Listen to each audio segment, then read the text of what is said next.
সময় ইচ্ছা করে রেখে সরকারে ফেলে দিতে পারবে। তো সরকারের কাছে আলাদা জাদুর চারাক নাই যে 2 মাসের মধ্যে সব করে ফেলবে। আজকে দেখেন যারা সবচেয়ে ভালো মানুষ হিসেবে নিজেদের দাবি করে, সৎ মানুষ হিসেবে দাবি করে, আল্লাহর শাসন প্রতিষ্ঠা করার একমাত্র দল হিসেবে যারা দাবি করে, তাদের অবস্থা দেখলে বোঝা যায় গত নির্বাচনে কোটি কোটি টাকা খরচ করছে। এত সৎ মানুষের দল এত টাকা পাইল কই? এটা আজকে প্রশ্ন। তারপরে আরো তো এরকম অনেক কিছু আছে,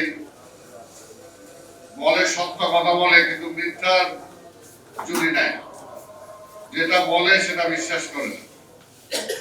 এই কারণে রাজনীতিতে আজকে এমন একটা অবস্থা চলে গেছে, দেখেন মাত্র 2 মাসের সংসদ, 2 মাসের সরকার, এখনই বলতেছে যে কোনো সময় ইচ্ছা করে রেখে সরকারে ফেলে দিতে পারবে।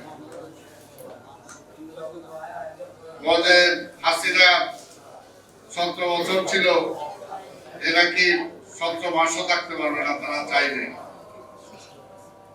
এই যে একটা অবস্থা দেশের সৃষ্টি করেছে, কোন একটা ভালো মানুষ, ভালো একটা দল, সে তো অপেক্ষা করবে যে ঠিক আছে দীর্ঘ 17 বছর পরে একটা গণতান্ত্রিক ধারায় আমরা উত্তরণ ঘটাচ্ছি, এই সময় আমরা অপেক্ষা করি, দেখি তারা কি করে। সেই সময়টা তো দিতে হবে। সরকারের কাছে আলাদা জাদুর চারাক নাই যে 2 মাসের মধ্যে সব করে ফেলবে। আর তারা যদি মনে করে তাদের ইচ্ছা, তাদের ম্যানিফেস্টো এই সরকার বাস্তবায়ন করবে, তাহলে তারা বোকার সঙ্গে আছে।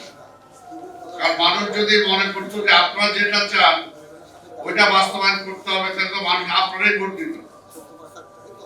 তাহলে আর তারেক রহমানের ভোট দিল কেন?